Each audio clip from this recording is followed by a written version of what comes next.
अस्सलाम वालेकुम। क्या हाल चाल, उम्मीद करते हैं कि आप खैरियत से होंगे। हमारी दुआ है कि आप हमेशा खुश रहें, हंसते और मुस्कुराते रहें और इसी तरह हमें अपना प्यार दिखाते रहें। बिल्कुल जी, मेरा नाम मौसम अली, मैं हूं तारिक महमूद। मैं मोहम्मद यूसुफ। तो आज हम जिस वीडियो पर रिएक्ट करने जा रहे हैं, वीडियो का टाइटल है India lost $80 billion due to Russia Ukraine war. तो $80 बिलियन बहुत बड़ी अमाउंट होती है और ये इंडिया ने कैसे लॉस किया? साफ ज़ाहिर है महंगाई की वजह से किया होगा। जो रिजर्व पड़ा था वो ज्यादा खर्चा हो गया। वीडियो देखते हैं और अपना रिव्यू पर देंगे। कौन करते हैं जी? Video start.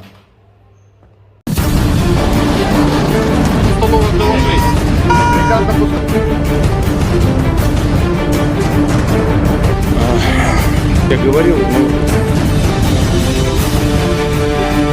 नमस्कार, सलाम, प्रणाम और सुबह के इंडी प्लस न्यूज देख रहे हैं सभी दर्शकों को प्यार भरी सत श्री अकाल। दोस्तों, पिछले 7 हफ्तों से लगातार तबाही का माहौल बना हुआ है भारत के फॉरेन एक्सचेंज रिजर्व के ऊपर, और ये जो तबाही का माहौल है पिछले हफ्ते भी देखने को मिला, क्योंकि भारत के खजाने से एक नहीं दो नहीं बल्कि पूरे $5 बिलियन गायब हो गए हैं पिछले हफ्ते के अंदर, और आंकड़ा पहुंच गया है $545 बिलियन के ऊपर। दोस्तों, ये आंकड़ा घटते पर घटता जा रहा है। पिछले हफ्ते जो आंकड़ा था $550 बिलियन का था, $2 बिलियन की गिरावट देखने को मिली थी, और आज $5 बिलियन की मैसिव गिरावट देखने को मिली है, और आंकड़े 2 सालों के निचले स्तर के करीब पहुंच गए हैं। दोस्तों, ये घटना क्यों घटी है? इस घटना के घटने के पीछे रशिया और यूक्रेन के क्राइसिस के कारण बढ़ी हुई महंगाई बताई जा रही है, और इसी कारण से ही भारत के खजाने से अब तक $80 बिलियन निकल चुका है, क्योंकि तेल भी महंगा हो गया है, गैस भी महंगी हो गई है, ट्रांसपोर्टेशन भी महंगा हो गया है। तो इस सिचुएशन में पैसा लगना लाजमी है, लेकिन इसका जो असर है बहुत दूरगामी है, और भारत के रुपए ने भी अब इसका असर दिखाना शुरू कर दिया है। भारत का रुपया गिरकर इतिहास के सबसे निचले स्तर पर पहुंच गया है, जहां पर $1 की जो कीमत है 81.24 इंडियन रुपी तक पहुंच गई है। जैसा कि आप देख रहे हो, 20 सितंबर को 79.76 पर इंडियन रुपी ट्रेड कर रहा था, लेकिन आज जो समय है 81.24 इंडियन रुपी तक पहुंच गया है, और भारत के रुपए को भी एक मैसिव नुकसान झेलने को मिला है। दोस्तों, जितना ज्यादा खजाना गिर रहा है उतना ज्यादा ही हमारे रुपए के अंदर भी गिरावट देखने को मिल रही है। हालांकि आरबीआई भी यहाँ पर बहुत से प्रयास कर रही है, लेकिन आरबीआई के प्रयास भी एकदम से खाली ही जा रहे हैं, क्योंकि जो सिचुएशन इंटरनेशनल मार्केट में बन गई है। दोस्तों, भारत का रुपया कमजोर हो गया है, तो इससे भारत को क्या घाटा होने वाला है? भारत को घाटा ये होगा कि जितना भी चीजें हम इंपोर्ट करेंगे उसके बिल बढ़ जाएंगे। इंपोर्ट का बिल बढ़ेगा तो उसकी भरपाई करने के लिए देश के अंदर कीमतें बढ़ाई जाएंगी, जिससे महंगाई बढ़ेगी। आपने विदेश में घूमने जाना है, अपने बच्चे को विदेश भेजना है, आपने पैसा इकट्ठा कर रखा है। भारत का रुपया अगर इसी तरीके से गिरता रहा तो आपको और पैसे इकट्ठे करने पड़ेंगे। विदेश से आपने कोई सर्विसेज लेनी है, वो भी महंगी हो गई है। कहने का सिर्फ इतना सही मतलब है कि देश की इकोनॉमी के लिए अच्छी बात नहीं है, और देश से और भी ज़्यादा पैसा जो है बाहर जाने वाला है अगर इसी तरीके से हमारा रुपया गिरता रहा। खैर, उम्मीद है आने वाले समय में रशिया और यूक्रेन का जो क्राइसिस है ख़त्म हो, और इस सिचुएशन में भारत और पूरी दुनिया को जो नुकसान हो रहा है उसकी भरपाई हो सके। लेकिन जो 2 महाशक्तियां हैं, अमेरिका और रशिया, आखिरी मूड में आ गई हैं। रशिया ने तो अपना आखिरी ऑप्शन चल दिया है और सबसे ज़्यादा मिलिट्री अब डिप्लॉय करनी शुरू कर दी है, और बेसिकली झुकना होगा। तो यहाँ पर वेस्टर्न कंट्रीज को झुकना होगा। अगर वो नहीं झुकते हैं तो दुनिया के विकासशील देशों का एक दिवाला निकल जाने वाला है। क्या कहना चाहोगे दोस्तों? कमेंट में बताइएगा। ये जो जंग है दुनिया के लिए बहुत महंगी पड़ती जा रही है। चलें जी, वीडियो खत्म हो गया। भाई साहब, ये मैं हैरान इस बात से हूँ कि इंडिया जो है वो जब तेल खरीदता है तो रूबल में ट्रेड होता है, और जब चाइना से खरीदता है तो उनके चाइनीज करेंसी में। हाँ, तो अब तो सऊदीया से भी कर लिया है वादा। वो तो अभी चलो बड़ा टाइम लगेगा उसको मुकम्मल तौर पर चलने में, लेकिन ये कुछ ना कुछ तो बचत आ रही है ना। हाँ, बचत तो हो रही है। देखो ना, जो मैसिव चीजें जो ज्यादा अब मेरे ख्याल में अमाउंट में खरीदी जाती है, वो तो कुछ अर्सा पहले 600 के ऊपर थे बिलियन रिजर्व जो था।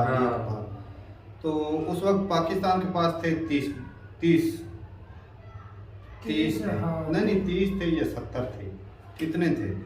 30 30 ही थे भाई, जिसमें 10 तो सऊदी अरब के थे। नहीं 10 नहीं थे, 3 थे।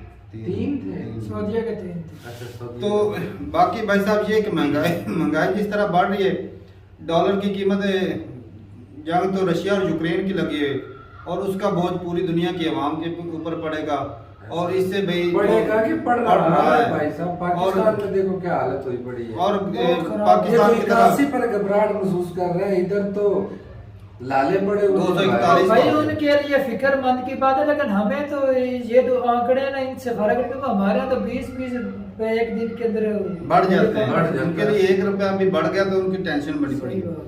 तो साफ ज़ाहिर है चीज़ें महंगी तो होंगी और एक दफ़ा चीज़ जब महंगी हो जाती है ना तो उसको सस्ता करना मुश्किल हो जाता है, बल्कि करते ही नहीं है। नहीं करते हैं भाई, कौन जब करता एक है? रेट चला जाए ना, अगर एक बिस्किट का पैकेट है हुकूमत को फिर जंग करना पड़ती है उसके। और भाई तेल जब बढ़ता है ना, तेल जाके नीचे लाते हैं। तेल जब बढ़ता है ना तो एकदम से अब दुकानदार जो भी चीजें बढ़ जाती हैं, डॉलर- जब कम होता है तो नहीं करते, डॉलर अपनी दो- अपनी मोनोपोली कर लेते हैं। डॉलर 245 पे गया था ना हम्म। तो कीमतें बढ़ी थी।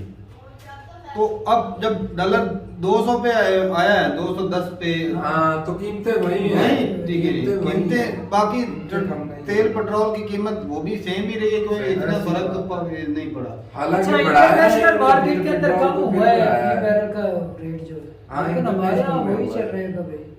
हमारे यहाँ अरे तो भाई, 4 इधर पे प्लानिंग तो है। और हो रही है, डीजल को और बढ़ाना चाहते हैं। अच्छा, फिर और बढ़ाना चाह रहे हैं। वो गंदम की आ रही है ना, वो बिजाई बिजाई वगैरह। का सीजन पर ये बढ़ाएंगे भाई। और बाकी भाई साहब इतना जो बेचारा गरीबों को ज्यादा फर्क पड़ता है, अमीरों को नहीं पड़ता। और हाँ, कंट्री का नुकसान होता है जब फॉरेन रिजर्व जो है वो ज्यादा खर्च हो जाता है तो पैसे की वैल्यू गिर जाती है भाई साहब, और उसका नुकसान होता है। पाकिस्तान भुगत अच्छा, रहा है। तारक भाई, ये जो रिजर्व खत्म हो रहा है, इसका मतलब ये चीजें ज्यादा खरीद रहे हैं, इंपोर्ट कर रहे हैं, एक्सपोर्ट कम कर रहे हैं, क्या फर्क ऐसे है? ही। इसके कोई डिफरेंस है तो ये रिजर्व कम हो रहा है ना।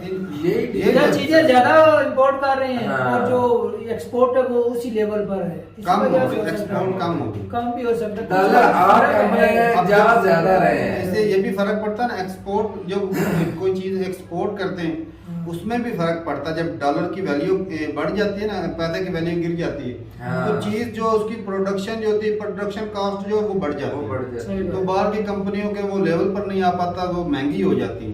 पाकिस्तान इसीलिए तो वो पीछे रह गया है।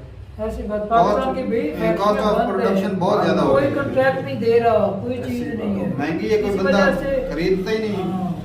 तो ऐसा होगा तो इंडिया के लिए भाई फिक्रमंद की बात है, लेकिन वो ना कुछ सोच विचार रोक- कर रहे हैं, इसको ना रोकना चाहिए। हुकूमत रोक भी लेगी, वो रोकना भी ऐसे है कि बहुत फिक्रमंद है अपने लोगों की। इससे सिर्फ इंडिया को नहीं बल्कि पूरी है दुनिया तो फेस किसी को करती इसकी है। भी पेट है। जर्मनी में होता है मेरा भाई, तो मैंने उसके लिए उसको बोला था कैमरा खरीदने के लिए। वो बोल रहा है रशिया और यूक्रेन की वार की वजह से ना, जब ऑनलाइन अप्लाई करते हैं ना कोई चीज खरीदने के लिए, हाँ। तो चीजें लेट पहुंचती हैं, बल्कि पहुंच नहीं रही। अच्छा। तो जिसकी वजह से ट्रेड जो है ऑनलाइन हो या कोई कार्गो के जरिए हो तो वो मुश्किल हो जाता है भेजना। तो ये चीजें कि पूरी दुनिया को इसका ना नुकसान होता है। हर चीज तेल महंगी के है। ऊपर ही चढ़ रही है ना पूरी दुनिया। अगर वही महंगा हो रहा है या नहीं मिल रहा तो भी साफ ज़ाहिर है जो चीजें वो नहीं वक्त पर पहुंचेगी। सही बात। तो ठीक है भाई साहब, और भी क्या रीजन है जरूर बताइए कमेंट सेक्शन में। मिलते हैं वीडियो के साथ, तब तक के लिए इजाजत दें। अल्लाह हाफ़िज़।